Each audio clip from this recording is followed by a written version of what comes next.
Hi everyone, Anthony Fantano here, internet's busiest music nerd. You know who it is, and it is time for a Why You Know review, where I go over a series of records that I was not able to formally review in a video over the past many months in this instance, because I did get kind of distracted and the whole pandemic thing threw me off my schedule game, and now I'm sort of back in the swing of where I want to be and feel comfortable doing a Why You Know review. So yeah, we have a lot of albums to catch up on in this video, but that is what we will do as I go through all of these records in a very long, lengthy gauntlet style. It is what it is. You will hear it, you will see it, as you have before in many Why You Know reviews in the past. So let's just go, let's just do it, let's just get it. Ba-bam.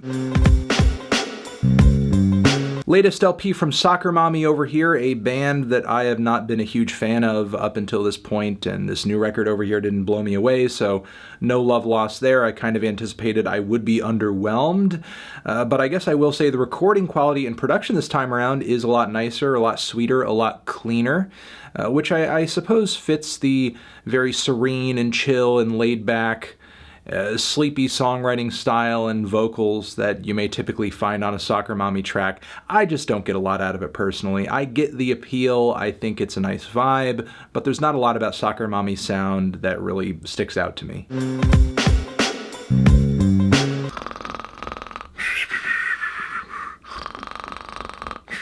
How does this guy's albums get more and more and more boring as time goes along?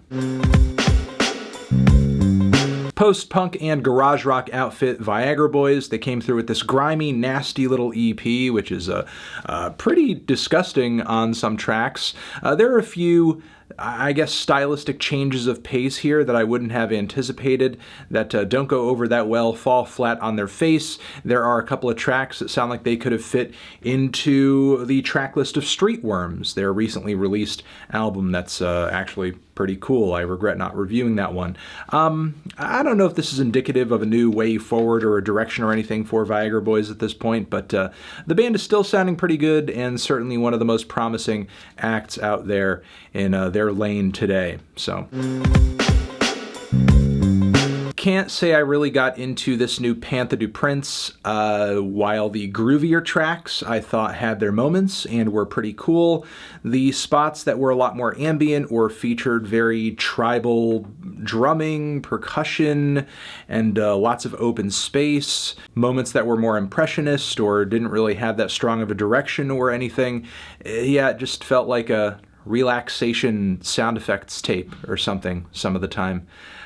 Easily the blandest and most forgettable effort from Pantha du Prince yet.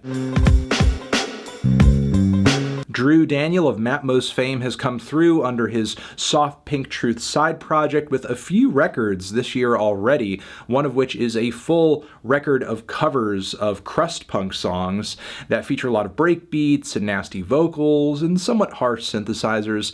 It's a somewhat unlikely reinterpretation of these classic tracks from bands like Doom. I wouldn't say they're the best, but they are at least worth sampling if you are a fan of this style of music, or if you're a Matmos fan, or if you're aware of some of the weird stuff that Drew tends to do when he is making Soft Pink Truth music. That being said, the other record he dropped this year is completely different in style and tone, but I mean, Soft Pink Truth never really has one single sound or direction, so this project is like one holistic, long series of pieces that range from new age to ambient, maybe even a touch of classical and jazz given certain tracks, some vocal layers on there as well on particular songs. It's very hard to pin down stylistically, but it's very rich, it's very pretty. I wouldn't say there are too many bold high points along the piece, but it's certainly more adventurous than a lot of stuff you're going to hear out here today. Definitely ambitious as well to have all of these different pieces connecting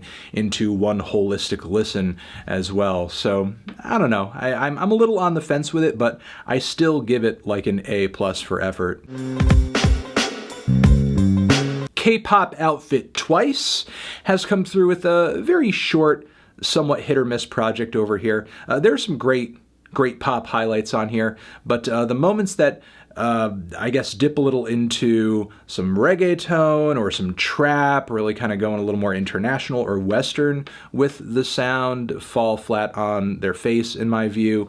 Those straightforward pop cuts, though, they got good hooks, great vocal work, quality production, catchy, punchy beats, and lead melodies. A lot to enjoy about this when they are on point and focusing on what they do best.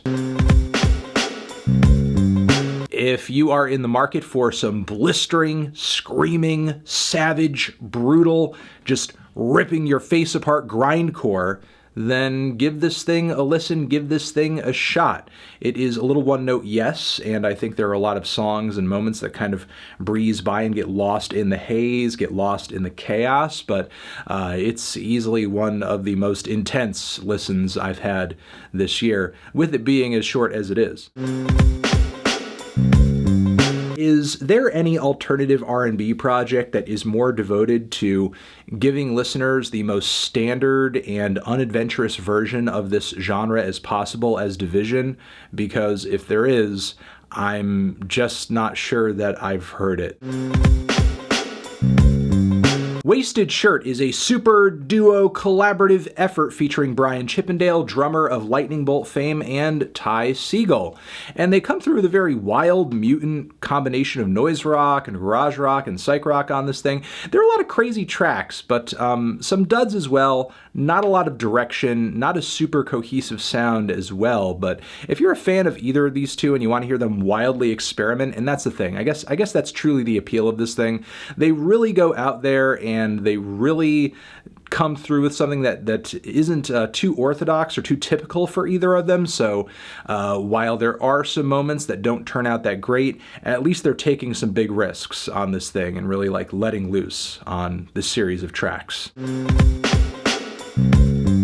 Again and again and again, I try to really get into Jason Isbell's music and appreciate it for what it is, and I get why he would gain as much popularity as he has within the country scene because, I mean, in comparison to most of the commercial stuff out there, his music is way better, way more substantive, way more soulful, way more passionate, way more compelling, but much of the time when I'm hearing his stuff, his vocals just come off as weak to me and just having like this watered down Neil Young-ish quality to them. The instrumentals don't really pop out at me either. He can certainly write a tune, but the aesthetic and style and instrumental palettes he wraps his songs in just come off so flavorless and lifeless to me, and that is also the case for this new LP, even though, again, I do see some positive qualities here, but there's just not a lot about it that stops me in my tracks. God! The production on this record is horrible. Like, it's so squished in and overly distorted, and really just like anything that is likable about the sound of these songs is just swallowed in that horridness. The lead vocals and the guitar harmonies, which are usually soaring and make Kvelertak songs sound fantastic, are just not really shining in the way that they should. This is easily the band's most weakly produced record, despite the fact that it sounds like they're kicking a little bit more ass than they did on their last LP, but it's just not sounding all that great. Russian duo Ice Peak has come through with a new album over here that I was excited to try it because I've liked some Ice Peak singles here and there. I like the way that they infuse trap music with dark, gloomy sounds and sometimes some metal and harsh stuff as well. But this new project of theirs just came off as like a very one-dimensional witch house effort, in my view. It was very spacey and very eerie and lots of big, fat, compressed hits of sub bass everywhere and sequenced drums, but it wasn't really much more than that aesthetic. The songs were kind of subpar from track to track to track, and the forced, gloomy, somewhat spooky vibe that was going on for a majority of this LP just got really stale really fast.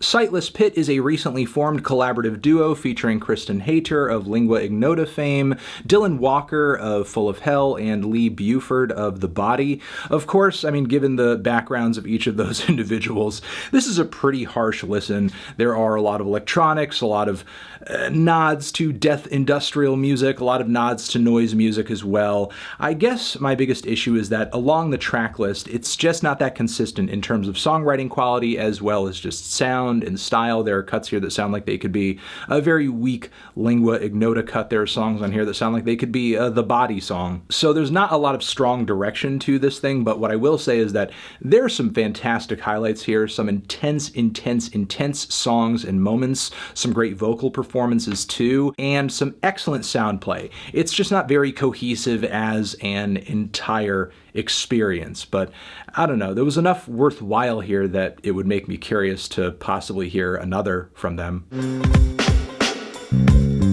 This new Agust D project, which is actually a Suga of BTS fame, dropping just a straight rap mixtape. It is a very overproduced, very sanitary, very clean pop rap effort with tons of lifeless beats, in my opinion. Some good hooks here and there, but yeah, it's just way too calculated and way too methodical to be all that visceral and exciting. It just comes off as very plastic, in my view, and I just don't really care for that quality.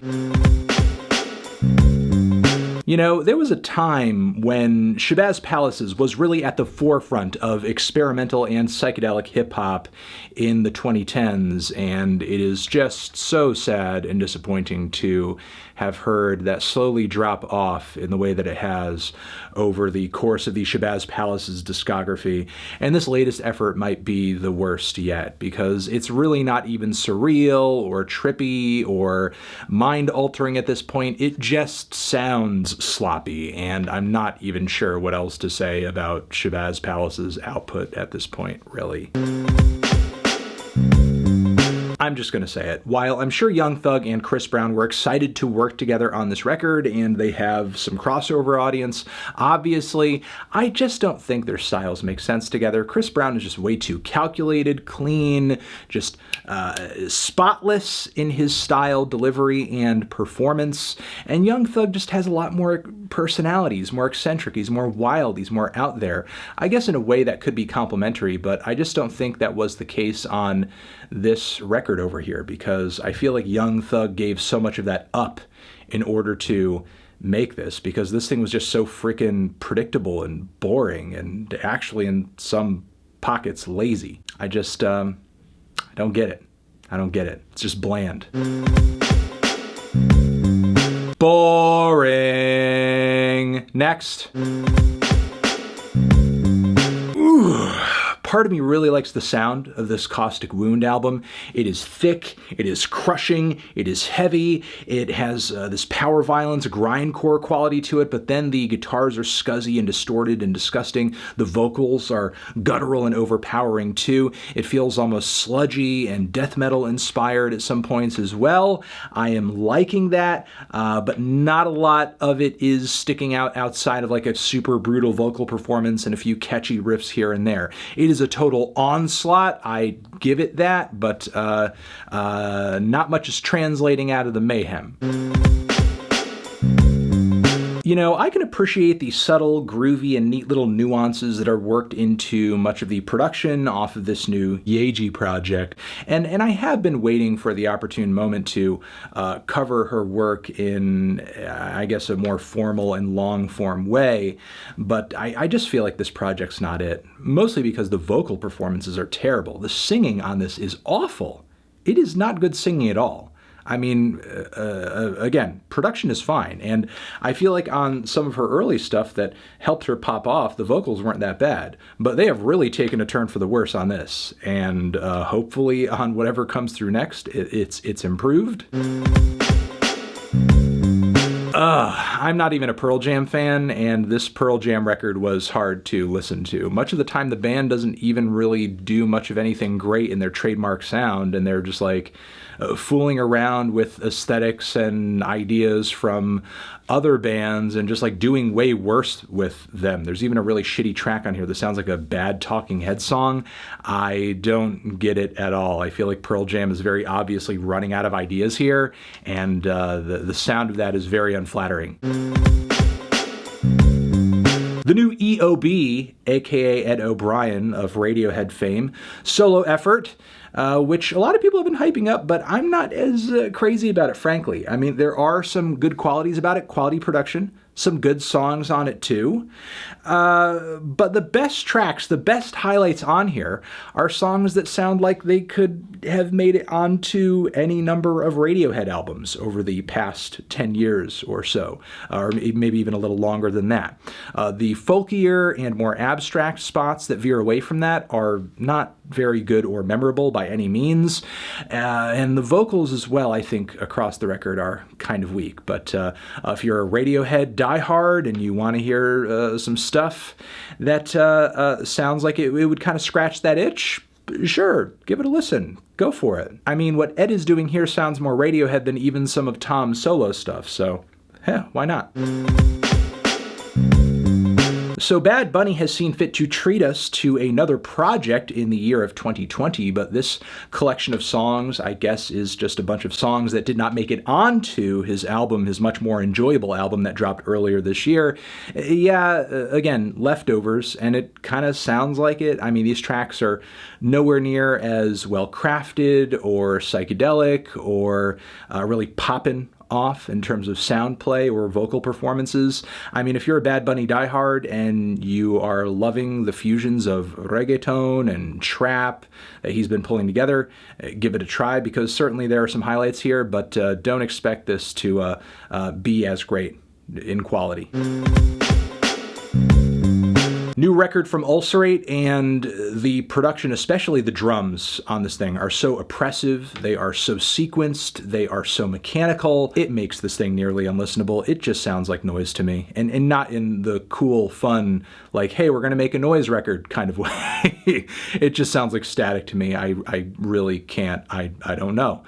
Certainly there's some great ULCERATE records from back in the day where the drumming sounds a bit more organic, and also, like, the compression wasn't as oppressive. Like, you could actually listen to it and breathe and really enjoy the cool, dark, technical aspects of the band's writing and playing, but that is just not the case for this new album over here. It's just like such a beating on the ears, and just not in the way that you want.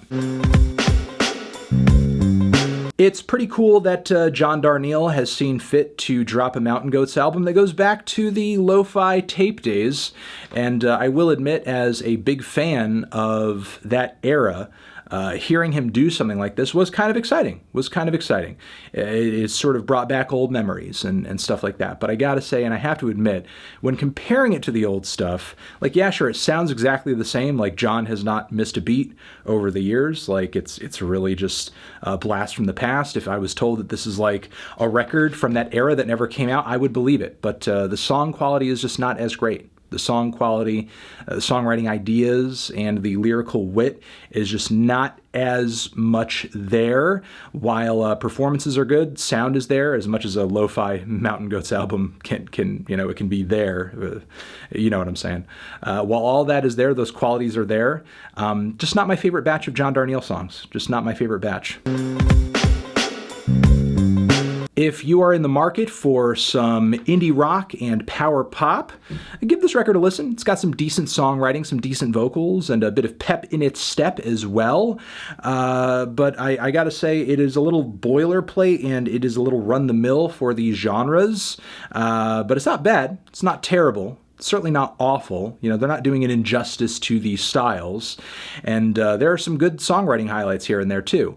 But as far as like anything of note beyond that, not really. But if you're a bit of a completist with these sounds and this is like really your fucking vibe, give this a listen.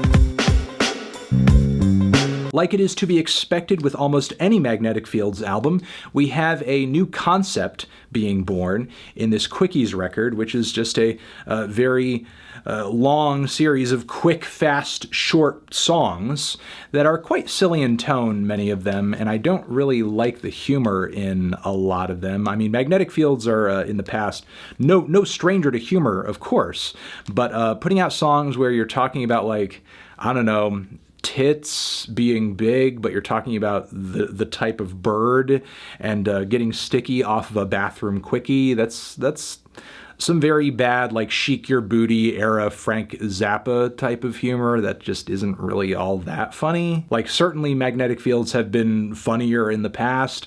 I just feel like the writing on a lot of these tracks is not that great. I mean, sure, there are some somewhat quirky highlights here and there, but even when you do hear a track that somehow stands out past the others, a lot of them are really just too short and too awfully produced to really glean much from them outside of a moment of temporary, very temporary bliss. So yeah, it's a very weak series of songs, a lot of which are kind of unflattering and don't really do much for the Magnetic Fields legacy, in my view. Zishin, have you given any of these albums a listen? Did you love them? Did you hate them? What did you rate them? Or what would you rate them? You're the best, you're the best. What should I review next? Hit the like if you like. Please subscribe and please don't cry. Hit the bell as well. Over here next to my head is another video that you can check out. Hit that up or the link to subscribe to the channel. Anthony Fantano, YUNOREVIEW, forever.